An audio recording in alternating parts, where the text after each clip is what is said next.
स्वागत है।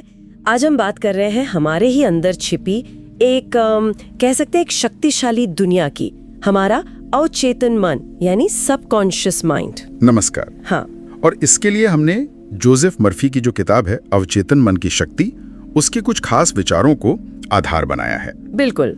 ये विषय है भी बड़ा दिलचस्प। हाँ। क्योंकि ये किताब कहती है कि जो हम लगातार सोचते हैं ना, वही हकीकत बन जाता है। हाँ, कभी कभी तो यकीन करना मुश्किल होता है, पर अनुभव कई बार यही दिखाता है।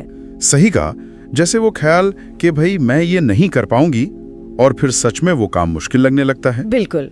तो आज हम यही समझने की कोशिश करेंगे इस किताब के नजरिए से कि ये अवचेतन मन क्या भला है, कैसे काम करता है, और क्या वाकई ये हमारी लाइफ को इतना कंट्रोल करता है। चलिए इसमें थोड़ा और गहराई से उतरते हैं। जरूर। तो किताब के मुताबिक हमारे दिमाग के, आप समझ लीजिए, 2 लेवल हैं।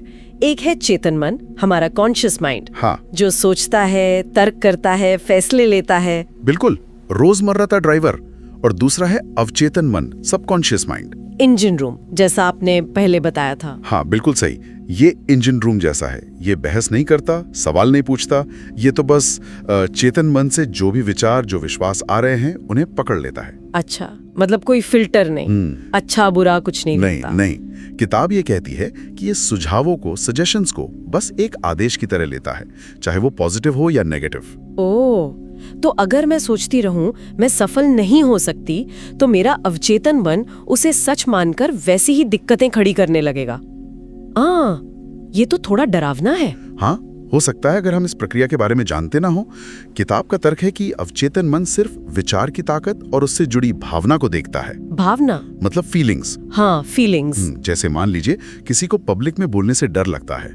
वो लगातार सोचता है मैं नहीं बोल पाऊंगा, मेरी आवाज कांपेगी। हाँ। अगर कोई पूरे यकीन और भावना के साथ दोहराए मैं आत्मविश्वास से बोलती हूँ, तो धीरे धीरे अवचेतन मन इस नए कमांड को मानना शुरू कर देता है। अच्छा। यहीं से वो बात आती है, आप जो सोचते हैं वही आप बनते हैं। ये सिर्फ पॉजिटिव थिंकिंग नहीं है, ये गहरे यकीन और महसूस करने की बात है। विश्वास और महसूस करना। हाँ, किताब में वो रात वाले समय का जिक्र था, सोने से ठीक पहले का। ऑटो सजेशन, वो क्यों इतना जरूरी है? हाँ, मर्फी मानते थे कि सोने से बस पहले का जो वक्त है वो बहुत कीमती है। उस समय हमारा चेतन मन, वो जो तर्क वितर्क करता रहता है, वो शांत होने लगता है। हाँ, नींद आ रही होती है तो। बिल्कुल।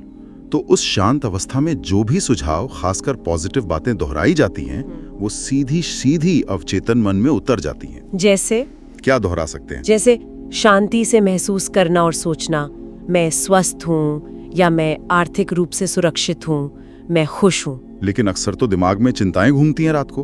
पैसे नहीं है, ये कैसे होगा, मेरी तो किस्मत ही, और यहीं गड़बड़ होती है।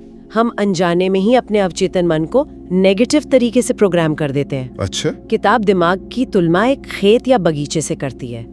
आप जैसे बीज डालेंगे, मतलब जैसे विचार, वैसी ही फसल काटेंगे। तो नेगेटिव बीज से नेगेटिव फसल, ये लॉजिकल लगता है। हाँ, किताब का दावा है कि लगातार कमी या डर के विचार बोने से जीवन में वैसी ही परिस्थितियां खींची चली आती हैं। तो अगर किसी को अपनी सिचुएशन बदलनी है, तो किताब के हिसाब से फॉर्मूला क्या है? वो आपने कहा था, बिलीव, रिपीट, फील। हाँ बिल्कुल। पहला विश्वास, बिलीव।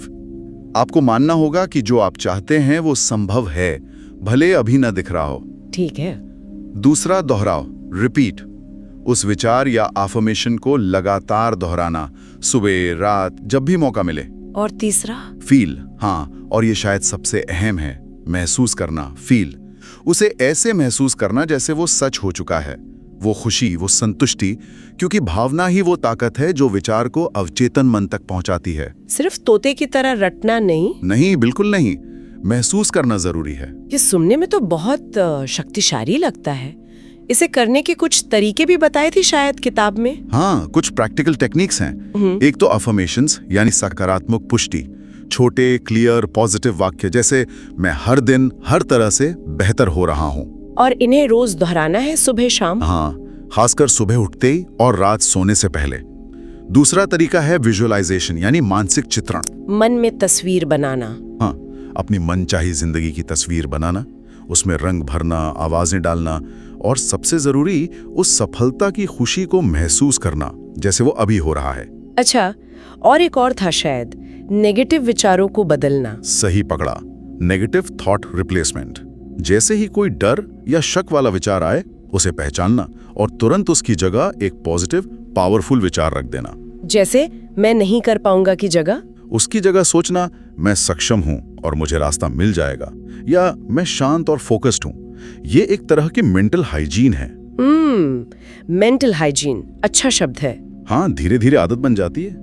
तो कुल मिलाकर इस किताब का सार यही निकलता है कि हमारे जो गहरे विश्वास हैं और जो हम आदतन सोचते हैं, वही हमारी जिंदगी का ब्लूप्रिंट बनाते हैं। बिल्कुल। और वो लाइन, सोच को बदलिए, किस्मत खुद ब खुद बदल जाएगी, ये अपने आप में एक बहुत बड़ा स्टेटमेंट है। हाँ, और ये पूरी जिम्मेदारी हमारे ऊपर डालता है, हमारे विचारों की शक्ति पर।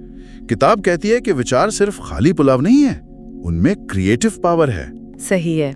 तो चलिए आज की बातचीत को यहीं रोकते हैं, लेकिन एक सवाल के साथ छोड़ जाते हैं श्रोताओं को सोचने के लिए। हाँ।